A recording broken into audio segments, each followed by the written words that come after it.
Can God Forget? By Pastor Ricky Kurth. And their sins and iniquities will I remember no more. Heb. 10:17. We know that God forgives the sins of his people, but does he forget them? It would seem so. Our text suggests that he will not remember the sins committed against him by his children. Isa 43:25. Believers have always found a great deal of comfort in this blessed thought. But then God calls upon us to likewise forgive others, even as God for Christ's sake hath forgiven you. EPH 4:32. Doesn't this suggest that we too should forgive and forget? Perhaps you are thinking, but Pastor, you don't know what they did to me. True, but was it more than what was done to God when men crucified his Son? Remember, God's vow to forgive and forget the sins of his people includes even the brutal murder of his only begotten Son. We are tempted to think, well, it's easy for God to forget, but such is not the case. God says of the sins of unbelievers that he will never forget any of their works. Amos 8:7. How then can this God of total recall forget our sins? Does his memory have a convenient on-off switch that makes it easy for him to forgive and forget?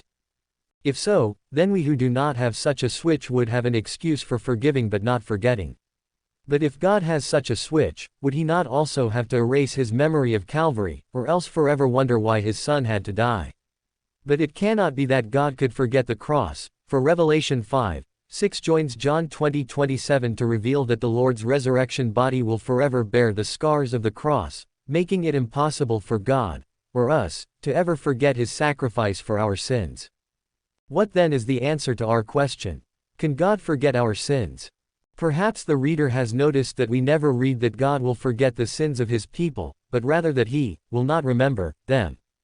By a deliberate act of his will, he chooses to act toward us as if he has forgotten our sins, on the basis of the blood of the cross. That's how fully and completely he has forgiven our sins. And if we are to forgive others, as God forgave us, then we too must choose to act toward others as if we have so fully forgiven their transgressions against us that we have forgotten them, also on the basis of Christ's shed blood. This and this alone is complete forgiveness of others, and it is high spiritual ground indeed. May God help us to live with a slate wiped clean of all bitterness, and wrath, and anger, and clamor, and evil speaking, with all malice. EPH 4:31.